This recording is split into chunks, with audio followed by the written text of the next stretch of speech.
फिर तो अभी भी ले सकते हैं, बट वही है फिर 24 पाउंड पे करने पड़ेंगे, 1200 रुपए एक्स्ट्रा। तो क्यों करने भाई पे, मैं बैठ जाता हूँ भाई गाड़ी में ही वेट करता हूँ। चलो जी चलो निकलते हैं यहाँ से। एडिनबरा भाई 221 माइल्स है, गूगल मैप दिखा रहा है 4 घंटे, तो टाइम लगेगा भाई। 220 माइल्स कितना हो गया, अराउंड 350 किलोमीटर के आसपास। भाई सब पार्किंग से निकलने के लिए जाम लगा पड़ा है यहाँ पे, हालांकि आगे जाम है नहीं। टोटल भाई 8.7 पाउंड लगे हैं पार्किंग में, 870 रुपीज के आसपास, और 5000 समथिंग वहाँ पे करा था ऑटो का। टाइम भाई शाम के 4:40 हो रहे हैं, तो वही 9 साढ़े 9 बजे तक पहुंचेंगे। और अभी एक रेस्टोरेंट से बिरयानी ऑर्डर करी हुई है मैंने पिकअप के लिए, क्योंकि ये टाइम लगाता है डिलीवरी में, तो मैंने सोचा पिकअप ही कर देता हूँ। और आधी से ज्यादा जगहों पे ना पता नहीं यहाँ पे जो इंडियन रेस्टोरेंट है भाई साहब काजू बादाम किशमिश डाल देते हैं बिरयानी में। इतनी रॉयल बिरयानी नहीं खानी भाई, टेस्ट ही खराब हो जाता है। तो बड़ी मुश्किल से एक रेस्टोरेंट मिला है यहाँ से 8 मिनट की दूरी पे, उनके पास जो है ना स्पेशली लिखा हुआ है उन्होंने कि कोई भी काजू बादाम नहीं डालेंगे, मतलब नो नट्स लिखा हुआ है। तो मैंने कहा ऐसी बिरयानी चाहिए। तो बिरयानी रेडी हो चुकी है, बस फटाफट से वहाँ चलते हैं, पिक करते हैं। उसके बाद वापस अपने होटल जाना है, सारा लगेज और सामान वगैरह वहीं पड़ा है, उसको डालेंगे और फिर कट लेंगे सीधा। ये है भाई वो रेस्टोरेंट, इंडियन पकवान करके, होपफुली इन्होंने पैक करके रखी हो, ज़्यादा देर ना वेट करवाए। शुक्र है भाई रेडी कर रखी थी, क्योंकि बाहर गाड़ी खड़ी करने की जगह नहीं है,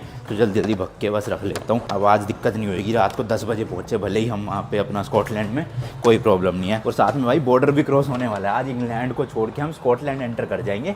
हालांकि स्कॉटलैंड एक अलग कंट्री है भी नहीं भी है, मतलब मैं तो समझ रहा हूँ कि है भाई। इधर खड़ी कर दी भैया गाड़ी, यही तो था अभी। अब देखो पूरा जो यूके है ना भाई, वो एक्चुअल में 4 पार्ट्स में बटा हुआ है। एक है इंग्लैंड, दूसरा है वेल्स, तीसरा है स्कॉटलैंड और चौथा है नॉर्थ आयरलैंड। तो अब ये वैसे तो 4 देश ही है आप समझ लो, बट ये आते यूके के अंडर है, यानी कि यूनाइटेड किंगडम। तो आप बताना हमें ये चारों देश अलग अलग काउंट करने चाहिए या यूके एज अ कंट्री, मतलब कंट्री नहीं, यूके एज अ किंगडम एक ही सिंगल काउंट करना चाहिए। क्योंकि अगर अलग अलग कंट्रीज काउंट करेंगे तो उस हिसाब से भाई अभी हमारी 3 कंट्रीज और 3 भी नहीं 4 और बची है, आयरलैंड, नॉर्थ आयरलैंड, वेल्स और स्कॉटलैंड। और अगर पूरा यूके को एक ही मानेंगे तो उस हिसाब से बस एक ही कंट्री बची है, वो है आयरलैंड, क्योंकि वो यूरोप में पड़ती है। और भाई एडिनबरा में तो होटल्स की ना आग लगी पड़ी है, देख रहे हो सबसे लोएस्ट देखा मैंने 46,000 का मिल रहा है 2 रातों के लिए, बताओ 23,000 रुपए पर नाइट रूम। और हॉस्टल भी कुछ सस्ते नहीं है भाई, 10-10 हजार रुपए का एक बेड है पर नाइट का, वही मतलब 2 नाइट के लिए 20,000 रुपए। पैसे लूटने वाले हैं भाई, स्कॉटलैंड ना बहुत महंगा है। यहाँ देखो भाई ये पूरी बिल्डिंग जो है ना वो अभी बन रही है, कितनी ह्यूज है ना, मेरे क्या शॉपिंग कॉम्प्लेक्स ही बन रहा होगा ये। वैसे रेस्टोरेंट के बाहर ये शायद से जो बॉक्सेस बने हुए भाई ये पार्किंग ही है, जहाँ तक मुझे लग रहा है, बाकी मैं कंफर्म नहीं हूँ भाई। अगर क्योंकि ना पार्किंग नहीं होती तो देखो ये सिंगल वे है और गाड़ियाँ सिर्फ उधर की तरफ ही चल रही है, यहाँ क्यों नहीं चल रही है ना, ये मेरे ख्याल तो पार्किंग ही होगी। लो भाई लो, साडी प्यारी गड्डी भी आ गई है, जिसके पीछे छोटा सा डेंट पड़ा हुआ है, जो 10-15 दिन बाद ठीक हो जाएगा इंडिया जाके।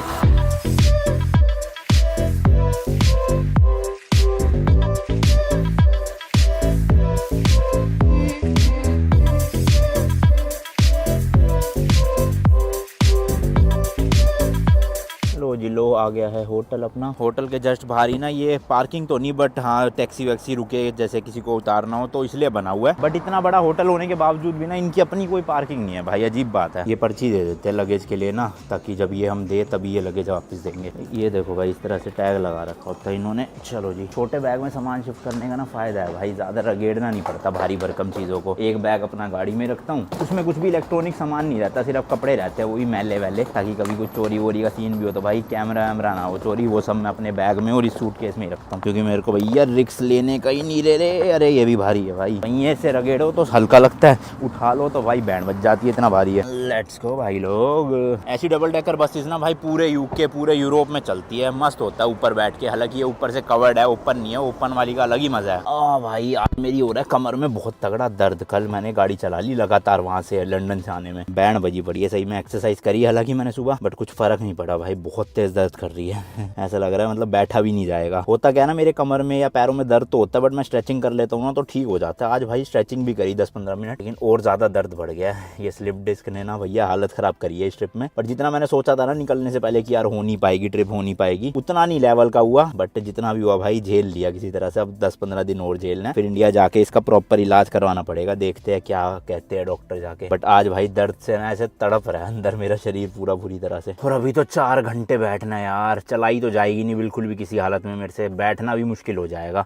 पीछे अलाउड होता है ना लेटना, अगर चलती है गाड़ी में तो भाई मैं लेट ही जाता, बहुत सुकून मिलता है लेटने से, वरना बैठो ना ऐसे बम के सहारे तो मतलब पूरी ट्रिप निकाल दी भाई। 3 महीने से ज्यादा हो गए, लेकिन आज जो दर्द हो रहा है ना सही में निचोड़ दिया उस दर्द ने मेरे को। चलो जी, बाकी लीड सिटी को फाइनल टाटा बाय बाय बोल देते हैं। अब तो पता नहीं आगे फ्यूचर में कभी इस सिटी में आने का मौका मिलेगा भी या नहीं मिलेगा, मतलब क्या ही करना आके, कुछ ऐसा स्पेशल तो है नहीं यहाँ पे। वैसे कुछ बहुत ही अर्जेंट काम पड़ जाए इधर का, तब हो सकता है हम आ जाए वापस, वरना तो जरूरत नहीं पड़ती। ऑलमोस्ट भाई 5 ही बज गए हैं, वही मैंने बताया 9 साढ़े 9 बजे पहुंचेंगे हम, अगर तो ट्रैफिक नहीं मिला गंदे वाला। बाकी यार आज स्कॉटलैंड और इंग्लैंड के बीच में कोई बॉर्डर एग्जिस्ट करता है या नहीं करता वो भी देखना है। वैसे कुछ कस्टम वस्टम तो नहीं आएगा बीच में, ना इमिग्रेशन होगी, ये है तो यूके के अंदर ही, मतलब एक ही वीजा चलता है यूके का पूरा। बट वैसे कोई बाउंड्री बनी होगी, या फिर जो यूरोप में Schengen countries to Schengen country जाते थे, कुछ भी नहीं आता था ना बीच में, वैसा सीन होगा। देखते हैं आज।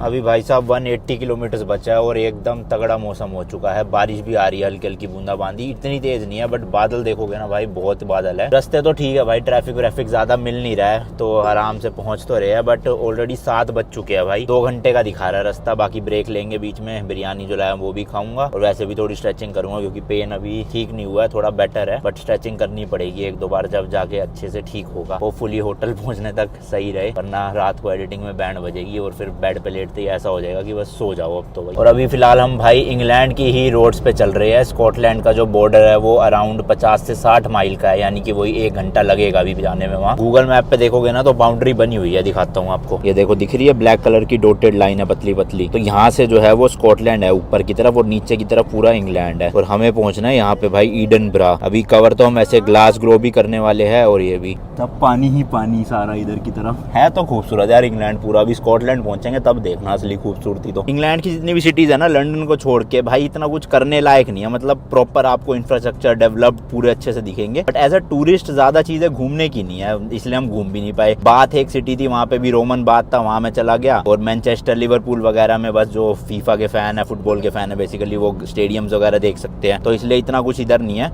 ऊपर स्कॉटलैंड की तरफ भाई बहुत अच्छे अच्छे रास्ते हैं, बहुत अच्छे अच्छे नज़ारे भी मिलेंगे, साथ में फिर आयरलैंड भी है और वेल्स भी नीचे है, वहाँ पे भी कुछ खास नहीं है। कार्डिफ करके एक सिटी है उनकी, वहीं जाऊँगा मैं तो।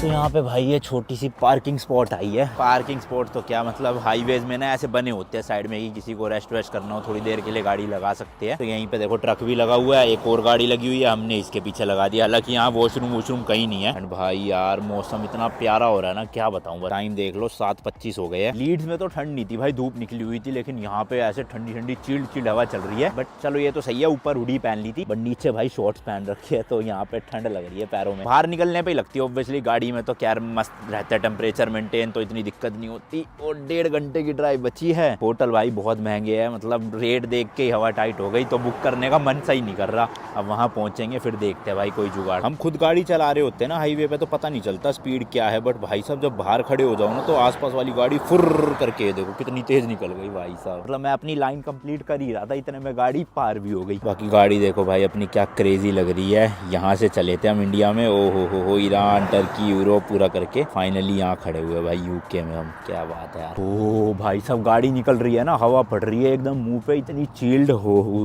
बाहर का टेम्परेचर भाई इस टाइम पे 17 डिग्री हो रहा है, तो रात को तो मेरे ख्याल 13-14 डिग्री चला जाएगा ईडनब्रा में। वैसे ईडनबर्ग बोलते हैं, ईडनब्रा बोलते हैं, पता नहीं क्या बोलते हैं भाई प्रोनाउंसिएशन, किसी को पता हो तो बता देना जरा। मैंने तो जितनों के मुँह से सुना है यहाँ ईडनब्रा बोलते हैं सब, ईडनब्रा ईडनब्रा। इनकी मतलब थोड़ी प्रोनाउंसिएशन या एक्सेंट भी अलग होता है। अब ये स्पेलिंग वाइज देखा जाए तो ईडनबर्ग लिखा होता है शायद से, बट बोलते हैं लोग ईडनब्रा। बाकी जैसे जैसे भाई स्कॉटलैंड की तरफ जाते जा रहे हैं ना, ग्रीनरी इतनी ज़्यादा हो गई है ना, दोनों तरफ ऐसे मतलब खेत ही खेत आ रहे हैं दूर दूर तक, और वो भी मस्त ग्रीन भाई, डार्क ग्रीन है। देख रहे हो ऐसे लगते हैं यहाँ के ना ये पौधे ही नकली है मुझे तो सही में, कि नकली वेजिटेशन की हुई है पूरी की पूरी। रोड हाईवे के बीच में भी जो देखोगे ना, ये पूरा भाई proper dark green.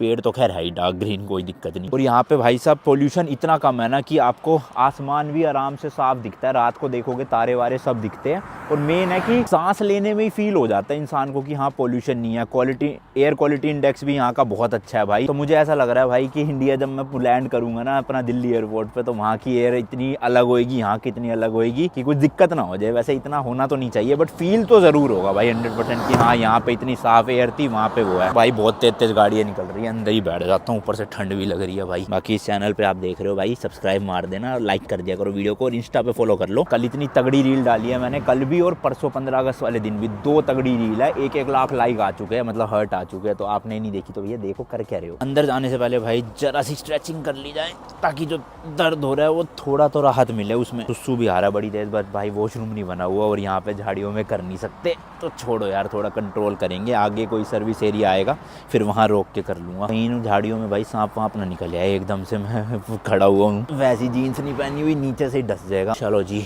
Good to go. Rap करवाते टाइम ना मुझे लगा था भाई इसकी जो ये प्रिंटिंग है ना ये हट जाएगी 1-1.5 महीने में, बट बहुत अच्छी क्वालिटी का रैप था। देख लो भाई साहब, एक वर्ड भी जो है ना वो जरा सा भी कहीं से फेड नहीं हुआ, प्रॉपर लिखा हुआ है। हालांकि ये जो sponsored by wow skin science वाली लाइन है ये अलग से मैंने लगवाई थी यहाँ पे, पर ये भी नहीं उखड़ा भाई। इतनी बारिश, इतना तूफान, इतनी मिट्टी लगी, लेकिन रैप वैसा के वैसा ही। तो मेरी तरफ से तो भैया रैप स्टार वाले भैया को थैंक यू सो मच।